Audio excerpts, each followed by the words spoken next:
para la política penal. Tiene la palabra, doctor. Muchas gracias. Ante todo, deseo agradecer a la Fiscalía General del Estado y a las entidades coadyuvantes, particularmente a la Facultad de Derecho de la Universidad de La Habana, la oportunidad de estar de nuevo en Cuba, sobreviviendo a la visita del presidente Obama divinamente. Yo no sé si le irá a Cuba después de la visita también como a los congresistas, porque es la primera vez que estoy alojado en un apartamento en el que se presupone que uno tiene yate propio. Es una experiencia interesante. Acudí a Cuba hace ya más de 20 años, cuando comenzó a navegar esta isla de piedra que diría Saramago, que es Cuba, como lugar de encuentro de las ciencias penales. En un llamado que, por supuesto, estaba Juan Escalona, que ha sido debidamente citado, pero estaba el encuentro llamado fundamentalmente por Ramón de la Cruz Ochoa, que está como una rosa, si no fuera porque le falla un poco la pierna. Y si no le fallara la pierna, estaría aquí. Pero Ramón ha representado a las ciencias penales de Cuba en todo el mundo y muy particularmente en la Sociedad Internacional de Defensa Social, de la que soy presidente desde el año 2002. Es un placer encontrarme con estos colegas españoles, que son amigos. Terradillos estaba hace 20 años en esa visita, en ese seminario. María Cale, de la joven generación de catedráticas. Rosana Morán es la fiscal más importante de España. No es la más jefa, pero desde el año 2000 la sigo en todo lo que es la formación de la cooperación jurídica internacional y la construcción del derecho penal europeo. Un imperio se deshace en días, como todos ustedes saben. Construir un nuevo Estado de base federal como es la Unión Europea cuesta muchísimo. Casi le pasa a esa tarea como a mí mismo. Y me permito utilizar la frase de un exiliado español, el dirigente socialista de la época de la República, Indalecio Prieto, que decía: yo es que a fuer de liberal me he hecho socialista. Yo a fuer de revolucionario me he hecho reformista. O sea, partidario de la cooperación internacional. El ambiente ha cambiado. Hace 20 años yo recuerdo que no solamente estaba sometida Cuba a un brutal bloqueo, que además coincidía con el principio del periodo especial, sino además a la sensación que a los extranjeros siempre nos parecía una exageración de la inminente invasión. Y el bloqueo no ha terminado, pero van a ustedes, después de lo que ha dicho el presidente, a notar muchas cosas positivas. Pero desde luego lo más importante que se ha levantado es el peso de la amenaza de la invasión. Esto no lo dicen los contertulios de la televisión, pero yo quiero transmitirles eso porque yo aquí no vengo impunemente, vengo porque me gusta. Y quería decirles eso para que lo aprovechen, la oportunidad. La conferencia tiene un título de novela, pero no se preocupen. Yo creía que iba a ser en La Habana y además que iba a ser 1 hora. No puede ser. Me viene muy bien la conferencia anterior, inmediatamente anterior, de Rosana Morán, que por cierto no he dicho quién es el jefe. El jefe es el fiscal Cartagena. Parece que no hace nada. Bueno, es el único inquisidor con competencia para inquirir sobre el fiscal general. O sea, es el segundo de la Fiscalía. Pasa que tiene una titulación que no se nota. Es el jefe de la inspección. Bueno, es una buena representación, la mejor representación de la Fiscalía General del Estado. Le ruego que tome muy buena nota del tiempo para evitar cualquier catástrofe. Habida cuenta de que sigo sin saber poner el cronómetro, que es una cosa aparentemente sencilla, pero que a mí me sigue costando mucho esfuerzo. Muy bien, perfecto. Los elementos son la codicia, la violencia y la crueldad como 3 emergencias de la política criminal internacional. Yo me voy a quedar con la codicia y ustedes ya verán cuando puedan la violencia y la crueldad. Lo que quiero yo trasladar con esta intervención es que hay tres fenómenos relativamente modernos. El crimen es antiguo, pero las formas del crimen no lo son tantas. La codicia la veremos ahora, tiene que ver con la economía, la violencia y la crueldad. La violencia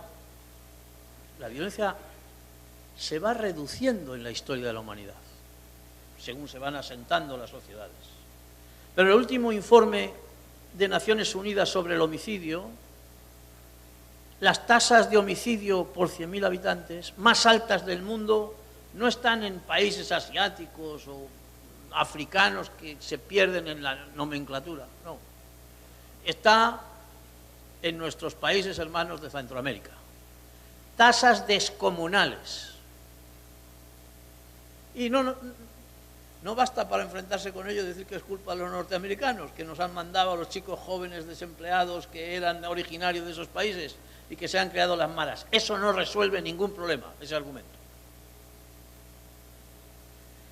Las tasas de homicidio y la violencia criminal. Los criminales desarrollan hoy una violencia como nunca tuvieron. Quedado atrás está el tiempo del arma blanca. Hoy, como vemos, por ejemplo, en México, la capacidad de guerra del crimen organizado es absolutamente espectacular. Lo saben aquí muy bien los mexicanos y, por cierto, sería injusto no recordarles a ustedes que hay 2 islas de piedra en las que se ha realizado en los últimos 20, en este caso que voy a citar 40 años, el lugar de encuentro de los penalistas del mundo básicamente europeo y latinoamericano, que es, la otra isla es el INACIPE, Instituto Nacional de Ciencias Penales, que es la casa de estudios de la Procuraduría General. Pero yo no creo en las instituciones, yo creo en las personas. Y yo estoy convencido de que el INACIPE habría sido una digna institución para ser una institución esplendorosa bajo los 8 o 10 años de dirección de Gerardo Laveaga, que está aquí también, con el manto de representación de la señora Procuradora General, que tiene realmente muchas tareas por delante, pero Gerardo convirtió también al INACIPE en un gran centro de cooperación que es absolutamente necesaria para hacer la cooperación internacional, para hacer la armonización y para hacer la cooperación.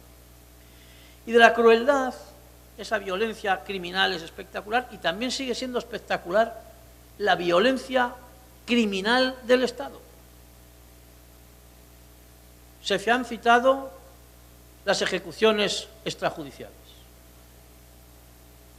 Los números de las ejecuciones extrajudiciales, los de México son muy confusos, porque no se sabe si son extrajudiciales o intercriminales, pero en Brasil son extrajudiciales y son homicidios y asesinatos de jóvenes de vida oscura, naturalmente, como su piel normalmente.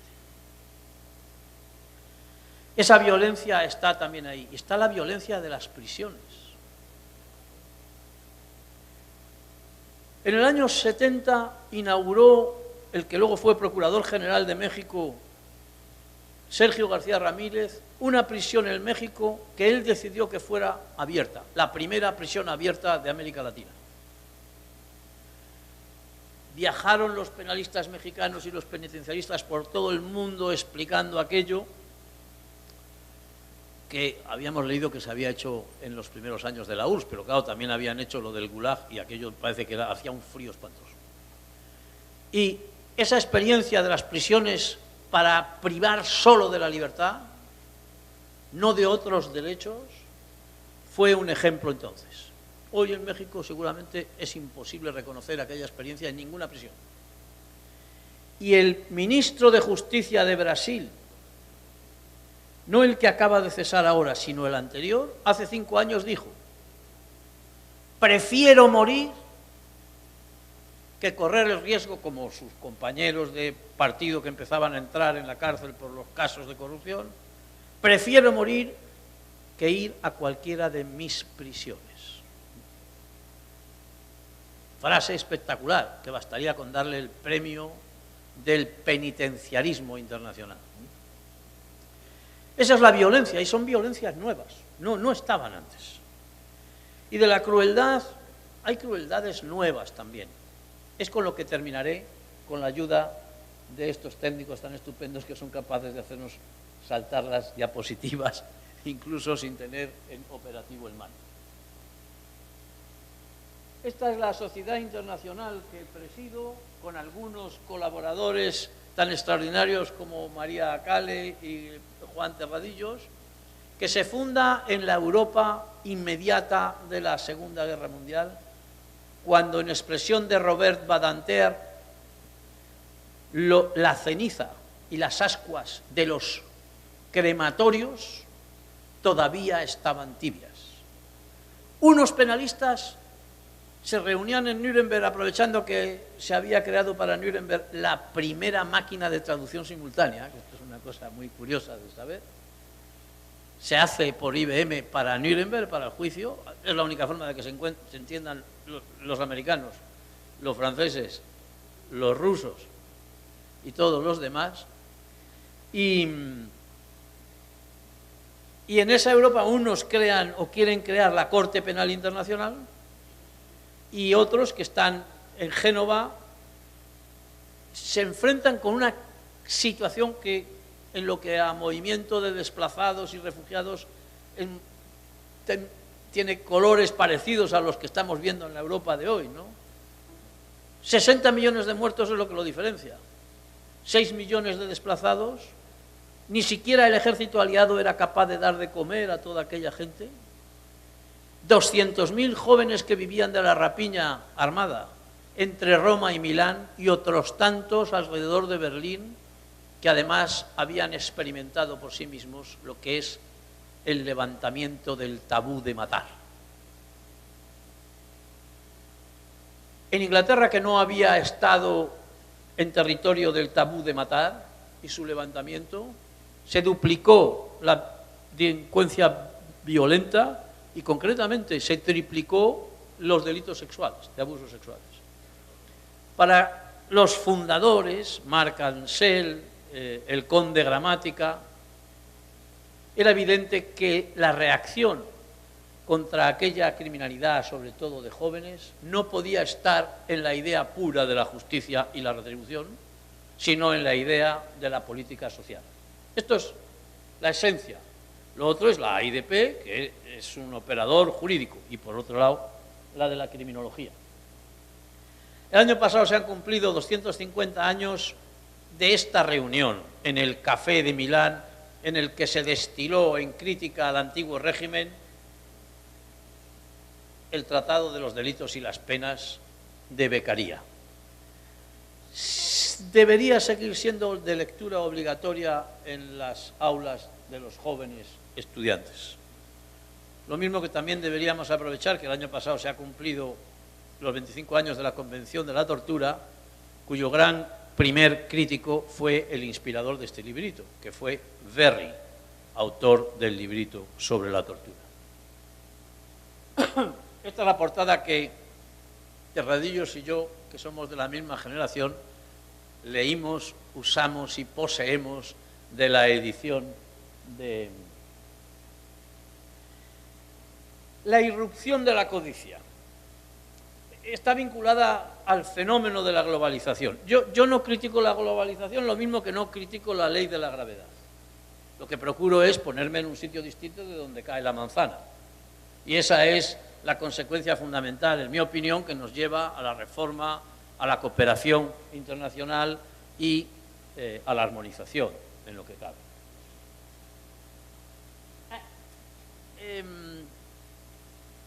A los mercaderes ya los echaron antiguamente del templo, y se ve muy bien en este cuadro del Greco, ¿no?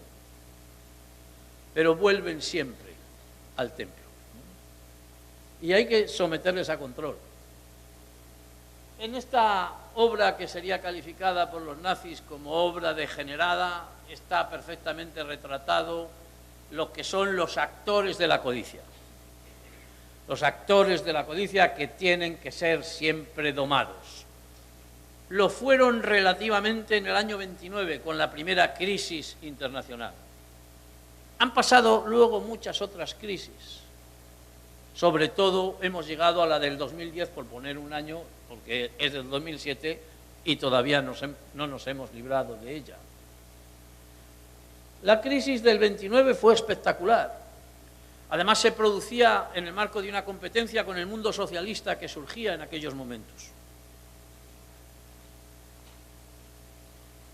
Eso es un grupo de especuladores que pregunta ¿quién ha robado el dinero del pueblo? Bueno, toda la reacción contra la crisis del 29, que es una reacción que hace nacer, también con efectos competitivos con el mundo socialista, lo que llamaríamos luego el Estado social, en democracia naturalmente, el otro fue nacionalsocialismo o el fascismo, dio lugar a lo que en términos generales hemos llamado el derecho penal económico, es decir, la incriminación de conductas que no estaban en los códigos tradicionales y que consisten en la vulneración de las leyes y las costumbres establecidas en el mercado. Pero los protagonistas de la obra de Gros que he mostrado están siempre al acecho.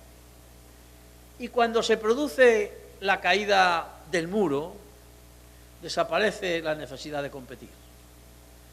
Y se produce el proceso de desregularización. A mí que se reduzcan las reglas no me parece mal, ni en economía, ni en política. Lo que ocurre es que desaparecieron las reglas que la crisis anterior había destilado como reglas fundamentales. Es el periodo de la desregularización, fundamentalmente de una cosa, de que los bancos que se dedican a prestar no pueden hacer inversiones. Esto era una ley de oro como la de bronce de los salarios. Se la saltaron. Y todo eso terminó en lo que conocemos como la crisis de 2007-2010, con un fraude absolutamente espectacular de miles de millones de pesetas que llevó a que un día, de la noche a la mañana, desapareció el dinero del mundo. Desapareció, porque se descubrió que una cuarta parte del dinero no existía, porque eran bonos basura, valores que no tenían, y el otro cuarto, si lo tenían, se lo guardaron, porque ¿quién iba a saber qué bonos tenía el de al lado? Y eso produjo una gran recesión en algunos países, sobre todo los europeos, que estábamos acostumbrados a operar anualmente con un préstamo equivalente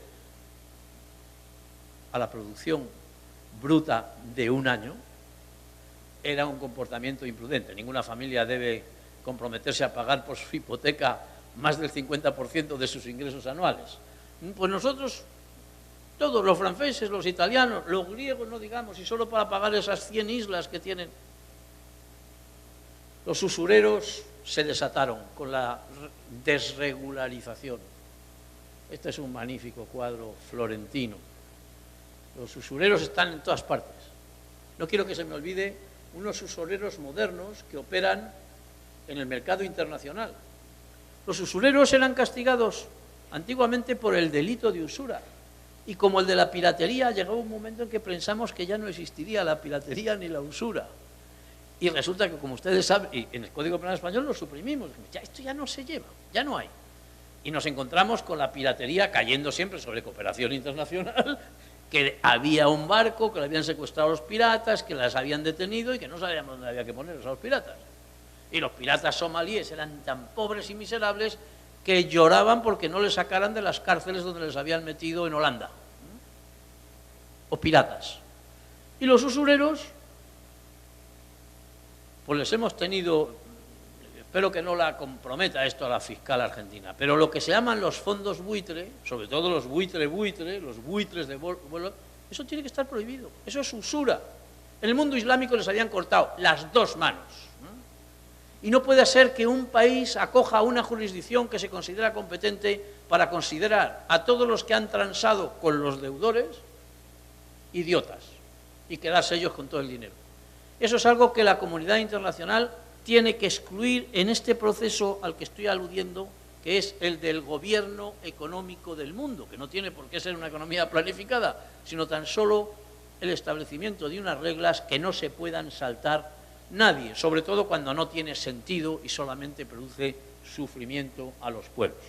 El caso es que la desregularización generó una economía que se ha titulado por una especialista estupenda, Loretta Napoleoni, como economía canalla, que es mucho más que capitalismo de amiguetes.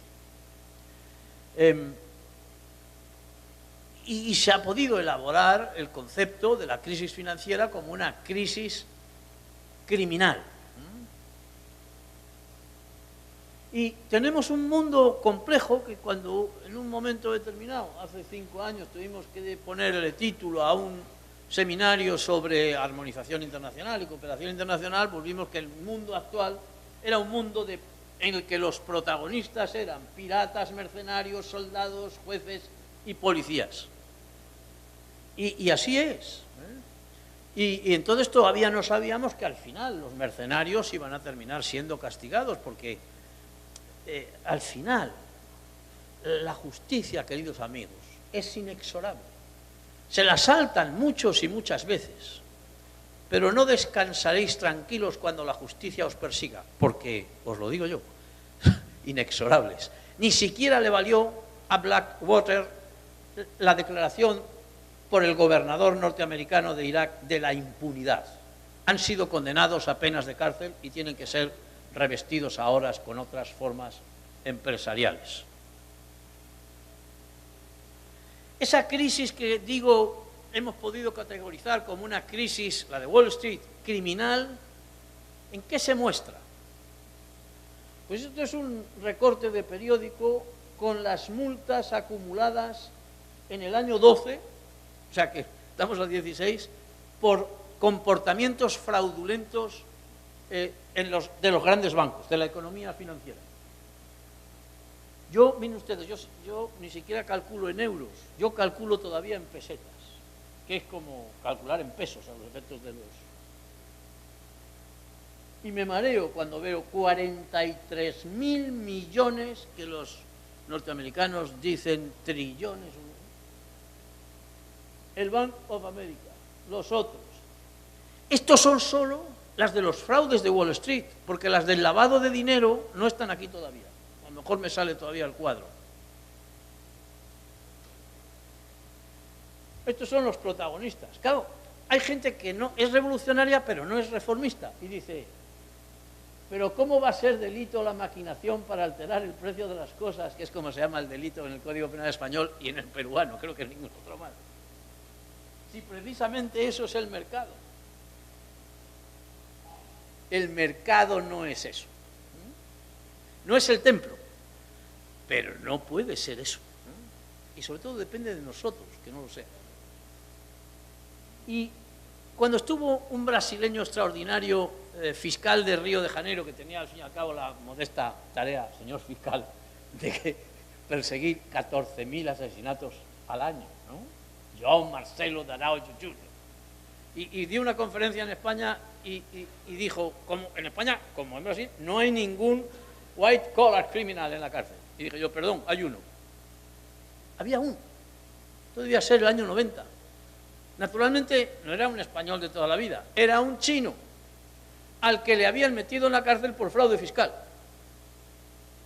Y me acordé de que en todos los 100 años anteriores, porque el delito fiscal aparece en el Código Penal de 1850, solamente había habido una persona condenada por delito fiscal, que fue un gitano, ahora no se puede decir por el lenguaje propiamente correcto, pero si no lo digo no se entiende la gracia del asunto, que había metido un carnero obviando el control financiero de la entrada en los fielatos, a través de los cuales se financiaba miserablemente el Estado paupérrimo de la España de la época.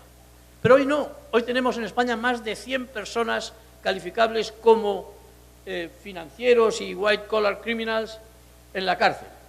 Viven mejor que los otros y más seguros. Pero lo cierto y verdad es que en España una de las cosas buenas de nuestra democracia, y sobre todo que hubiera tantos diputados que hubieran estado en la cárcel y conocieran bien aquello, es que tenemos un sistema penitenciario posiblemente globalmente en 30 años construido todo de nueva planta. Y es más fácil en esas cárceles librarse del abuso, es más fácil librarse de los pinchos, de las violaciones, a diferencia de las cárceles de otros muchos sitios. Yo soy partidario de reformar el capitalismo, proteger el mercado y los consumidores, al trabajo y a los trabajadores. Eso es ser reformista, sin duda alguna. Porque en el otro extremo lo que tenemos son la gente que añora el tiempo en el que, por fortuna, no existían los sindicatos y se podía hacer lo que se quería. Claro, eso no puede ser. Y por lo tanto, en política criminal también tenemos que hablar de proteger a los trabajadores y a los sindicatos y estar siempre vigilantes para que la OIT y su legislación no se deteriore, se mantenga, se armonice. Es de la OIT, que viene de la Sociedad de Naciones, de donde viene toda la legislación laboral. Se debe y puede tutelar el sistema fiscal. Aquí hay una revolución que ahora citaré, y la lucha, el gran invento de I+D+I, investigación, desarrollo e innovación. ¿Cuál es la innovación penal por excelencia? La conversión en delito del lavado de dinero. Esa es, bueno, algo tan bueno que a ver si somos capaces de saberlo aprovechar y no aprovechar como algunos aprovechan las coaliciones internacionales para bombardear al otro que tienen interés. Los paraísos fiscales.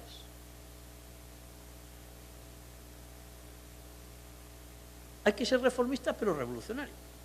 Los paraísos fiscales hacen imposible la lucha contra el fraude fiscal y contra el manejo de los fondos criminales. Es absurdo, es una vergüenza y es intolerable que haya países que pretenden limitar su intervención penal a la lucha contra el crimen organizado sin aplicar al seguimiento de las cuentas corrientes la misma energía que se utiliza para seguir la financiación del terrorismo. Los responsables del lavado deben ir a la cárcel. Las personas, no los bancos. Los bancos tienen que pagarlo y sus accionistas también. No es posible que se haya condenado en un procedimiento informal a un banco, el HSBC, por lavar el dinero del narcotráfico mexicano y no haya nadie en la cárcel. Si hay lavado de narcotráfico es una cooperación muy necesaria, imprescindible, si no, ¿dónde van a disfrutar del dinero? De manera que tendríamos que, en lo que son las esferas no gubernamentales, también ser capaces de presentar querellas internacionales, ¿no? Contra los fondos buitre, contra los que declaran que hay lavado de dinero del terrorismo o del crimen organizado y no lo persiguen. Es perfectamente perseguible, con una eficacia si se ponen los medios. No hay más que ver la Agencia Tributaria Española, cómo es capaz de seguir nuestro dinero, salvo que se haya ido al extranjero. Pero incluso yéndose al extranjero, como ha dicho Rosana Morán, todo ha cambiado, porque aunque siga habiendo paraísos fiscales, pues hay unos que han dejado de ser. No lo son ya Suiza, ni Andorra. Hay más. Claro, el problema del fraude fiscal y de la obtención de beneficios ilícitos se transforma a continuación en un mundo financiero inabarcable, que es el del flujo de los dineros ilícitos de todas partes que entran en la economía internacional. Miren ustedes, una noticia que duró puesta 10 minutos fue que cuando en el año 2010 está llamando el sistema norteamericano a que acudan los fondos a salvar los bancos, el director de una oficina que es modesta, es muy reformista, ahora está presidida por un representante de Rusia, pero entonces era un italiano que se llamaba Antonio Costa, dijo: atención, el dinero que está acudiendo masivamente a comprar los bancos en quiebra proviene del crimen organizado de todo Oriente. A los 10 minutos desapareció la noticia. Pero es así. Está perfectamente documentado. Siempre hay sesgo con este asunto de las drogas que pone tan nerviosos a algunos países en Naciones Unidas, pero y que cambiará, porque no puede más que cambiar, aunque no sea más que para reducir la población de las cárceles. ¿Cómo pueden tener miles y miles de personas en la cárcel por consumir drogas? Habrá que meter en la cárcel a los que trafican con ellas, pero los que consumen, ¿qué pinta tienen en la cárcel? Ninguna. En España no lo hay, en Portugal tampoco, y en Italia casi tampoco. Vamos a ver si podemos avanzar por aquí en este punto. Fíjense ustedes el origen del dinero ilegal que hay en el mundo. El lavado. El lavado y la lucha contra el lavado con las instituciones de cooperación internacional que ha citado Rosana Morán, pues es un asunto. Y hay más delitos internacionales que hay que abordar. Estamos en el tiempo de la lucha contra la destrucción del medio ambiente. Voy a citar al Papa porque es que últimamente le cito varias veces y es para no meterme en política, digo, la encíclica sobre el medio ambiente tendría que ser de lectura obligatoria. El Papa hay que ver la labor que hace, además de con las almas, que a cada uno tiene la suya, claro. Pero fíjense lo que ha representado para el diálogo aquí, en Cuba, Estados Unidos. Un modesto Papa, vestido de blanco, que encima es argentino. Pero cómo sigue los procesos. Lo mismo el de las FARC, que claro, la gente joven no conoce más que las FARC terroristas y desconoce lo que es el asesinato del líder político de la izquierda colombiana en el año 40 y pico, el Bogotazo, ¿no? Qué complejo es el mundo. Nadie tiene justificación para hacer terrorismo, pero si no intentamos entenderlo no encontraremos las soluciones. Los delitos medioambientales, a los que llama el Papa, y se ha acabado la broma de los republicanos y de la derecha española, por hablar de algunos. Miren ustedes, esto es un reto absolutamente espectacular. Y los delitos medioambientales transnacionales tienen que ser incluidos en una convención internacional. Y la Convención de París tiene que ser completada con las convenciones de declaración de esos delitos como delitos internacionales. Yo no sé si a la Corte Penal Internacional, dijo Betancur, había fracasado. No, hemos fracasado nosotros. ¿La Corte qué va a fracasar? La Corte tardó solo 50 años en nacer. Tendremos que ver si el Tribunal de UNASUR sirve para unas cosas, si habrá que crear otros tribunales que no recarguen la Corte que tiene que servir para luchar contra los genocidios. Y habrá que crear esto porque son países o agentes, fue mencionado por el fiscal de Ecuador, lo de Chevron, son delitos que solamente se puede reaccionar contra ellos en una escala internacional. Y están inspirados por la codicia, no por el sexo, que eso también es otro asunto del que no vamos a hablar hoy. El esquilme de las riquezas pesqueras o naturales, África. Si tuviera tiempo, nos meteríamos en el lío de la responsabilidad de Occidente en el Oriente Medio. Y todavía hay políticos que justifican indirectamente los atentados terroristas con el abuso sobre el Oriente Medio por parte de los anglosajones, particularmente. Pero ¿y África? ¿Y la responsabilidad del mundo europeo sobre África? Todo el mundo colonial, pero no todos los colonialistas son iguales. Los colonialistas no son iguales. Ni los de América del Norte, ni los de América del Sur. Ni los que operaron en el Congo en una finca particular del rey de los belgas, que cortaban manos, piernas, y no había una virgen disponible. Esa barbaridad es lo único que explica algunas barbaridades que algunas veces hemos visto en Centroáfrica. Pero no justifica las barbaridades. Lo que nos tiene que estimular es a luchar contra ellas. Y hoy siguen produciéndose en África conductas de abuso. Y no solamente en las de los diamantes, sino de todo el resto de los recursos naturales. Y eso hay que ayudar a África, que se defiende un poquito cada día mejor, y hay que estar dispuestos a ayudarles y no a no verlos, que es lo que solemos hacer. Tenemos instancias modestas, Naciones Unidas. Hasta el G20 es bueno, al Papa no le gusta. Dice que son plutócratas. Y tiene razón, pero son plutócratas que tampoco les gusta que abusen de ellos. Y ellos son los que han reaccionado eficazmente contra los paraísos fiscales. Y hay esa modesta oficina de Naciones Unidas, y hay la cooperación internacional, y me van a permitir ustedes que les exprese la cooperación internacional con esta magnífica fotografía, que es la globalización de las ciencias penales. Ahí tienen ustedes al profesor Arroyo, al jefe de los penalistas rusos, perdón, el profesor Komisariov, que algunos conocerán. Lo de Komisariov no le llamo yo así, se llama así, él solo, ¿eh? Y el profesor He Bing-song, que es el... Hay dos ancianos, todos son ancianos en China, hay dos ancianos muy importantes. He Bing-song, que misteriosamente se parece mucho a mi maestro, que era de Extremadura, y Gao Mingxuan. La diferencia es que este estuvo 10 años en trabajos forzados enviado por el otro, pero se llevan bien, han aprendido a la cooperación internacional. ¿Y cómo se centra la cooperación internacional? Con el profesor Muñoz Conde arriba. Bueno, esta es una broma que me permite darles un respiro antes de entrar en una barbaridad. Más. Esto no lo voy a hacer, pero usted me va a ayudar ahora porque vamos a cerrar con una referencia a la crueldad.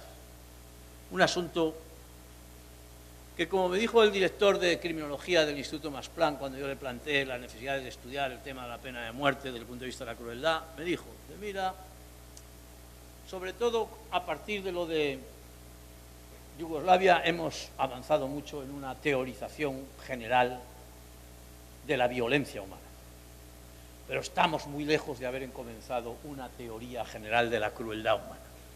Y con eso me dio el título de mi proyecto de investigación, que es a lo que yo me dedico ahora, y que vamos a ver una muestra de crueldad que tiene mucho significado.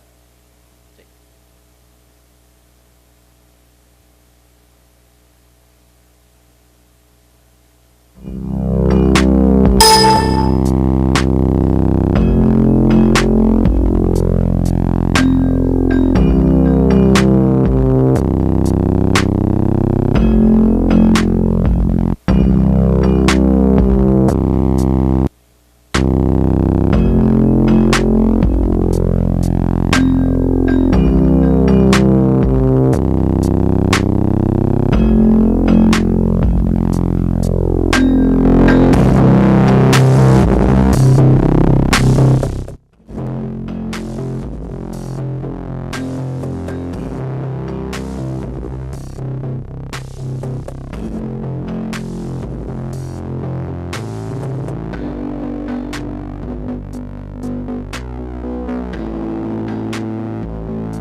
Del Estado Islámico.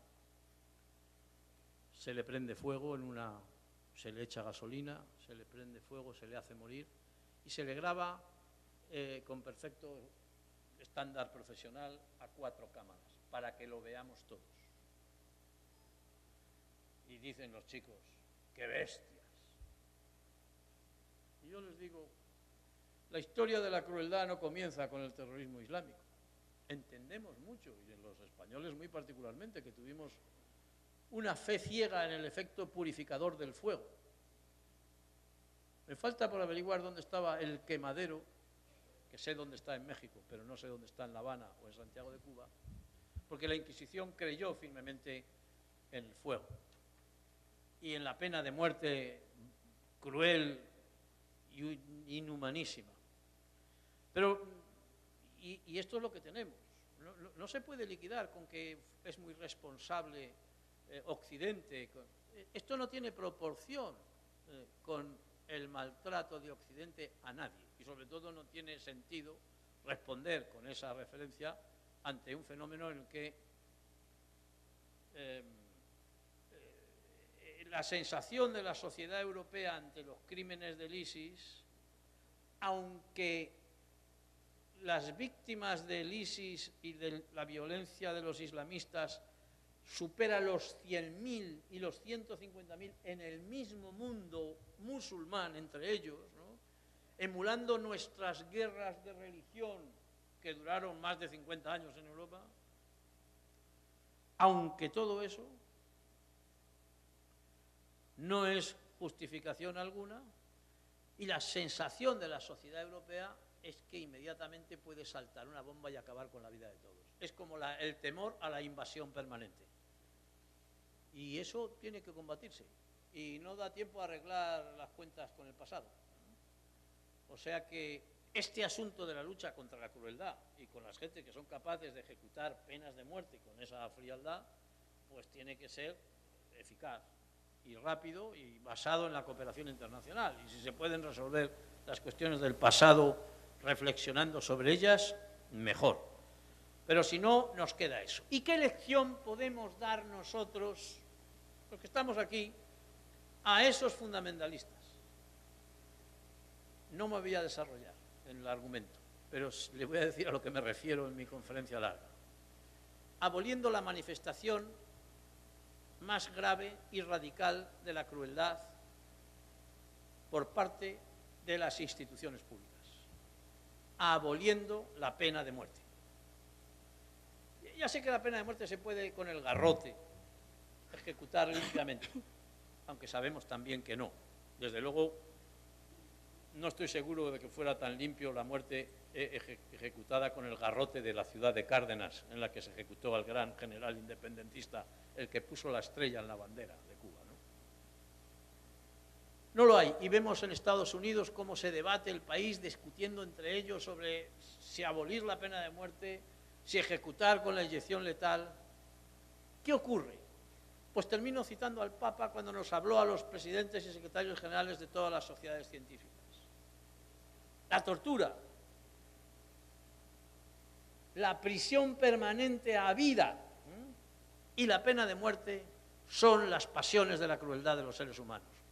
Y no seremos capaces de acabar con esas pasiones de la crueldad que hemos visto en las imágenes si no somos capaces de acabar con aquellas pasiones de la crueldad que está en nuestra mano acabar de ellas. Más aún, y no sería un tipo honesto, para aquellos países que son, como Cuba, abolicionistas, de hecho, que hace más de 12 años que no ejecutan a nadie. ¿Por qué demonios no abolimos la pena de muerte? ¿Por qué no ayudamos a Guatemala, que con esos otros países vecinos se encuentra ante una emergencia más grave que una invasión? Porque es la invasión de las tasas de homicidios y asesinatos que tienen, que aterrorizan a una sociedad más que el terrorismo islamista. Ayudémosles dándoles lecciones en carne propia de la renuncia a las pasiones de la crueldad. Muchas gracias por su atención. Bueno, le damos las gracias al doctor Luis Arroyo Zapatero por su importante intervención y también le entregamos el certificado de la participación en el evento. Habrá que quitarme un trocito del marco porque me he pasado en unos minutos.